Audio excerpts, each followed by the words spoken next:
Դրախտում մոլորված հոլանդահայ ուսուցչի ճանապարհը գրքով Գասի Գասպարյանը ներկայանում է հայալեզու ընթերցողական լսարանի գնահատմանը ինքնակենսագրական վեպում խտացնելով հոլանդահայ ուսուցչի ճանապարհը Երևանից արտագաղթից հետո ավետյաց երկրի որոնումներից մինչև ներգաղթյալների ճամբար եւ ապա կրոնի եւ փիլիսոփայության մագիստրոսի որակավորում Հոլանդիայում։ Զանգակ հրատարակչությունը գիրքը ներկայացնում է հայերեն հենց հեղինակի թարգմանությամբ։ Գիրքը գրվել է Քովիդի համավարակի մեկուսացման ընթացքում հեղինակի ներհայեցողության տևական շրջանում, որը գրողը հոգեթերապիայի յուրօրինակ հնարավորություն է համարունին։ Հոլանդերենում գիրքը ուներ անգամ երկրորդ վերնագիր, որը հայերենում դուրս է եկել։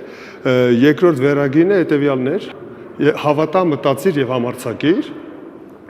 Հավատալը այս դեպքում ոչ թե առ Աստվածն է կամ առ գերբնականը, այլ հավատա ինքդ քեզ եւ հավատա մարդուն։ Ես գրքում կոչ եմ անում, որ այդ հավատքը հնարավոր է նաեւ լինի էքստերն, այսինքն մեկ այլ մեկը, մարդ, հավատա քեզ, այս դեպքում ուսուցիչը հավատա իր աշակերտին։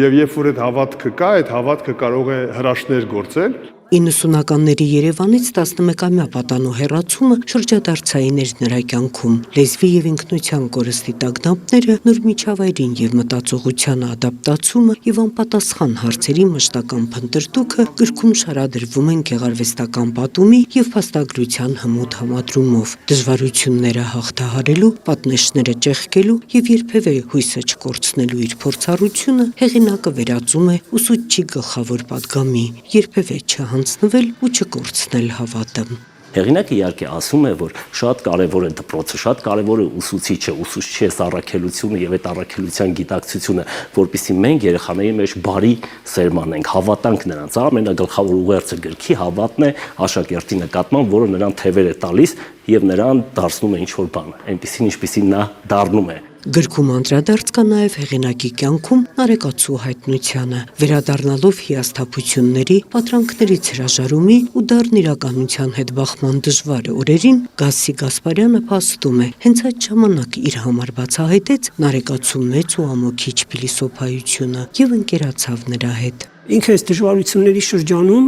որ ներկայացրի այդ ճանապարհին իր մխիթարությունը, հոգեկցությունը, այսպես ասած, նարեկացու մեջ է տեսնում։ Այսինքն այդ տողերում տեսնում է այն հոգեվիճակները, այն ապրումները, այն հույզերը, այն ներքին պատերազմը, որ փաստորեն նաև իր հոգում կա։ Եվ այս հոգեբանական հարազատության կապով ինքը բացահայտում է նաև Գրիգոր Նարեկացուն եւ հետաքրքիր է այդ հայացքը, դրսի մարդու հայացքը եւ տեսողությանը իր այդ դաշտում մենք գուցե հայտնաբերենք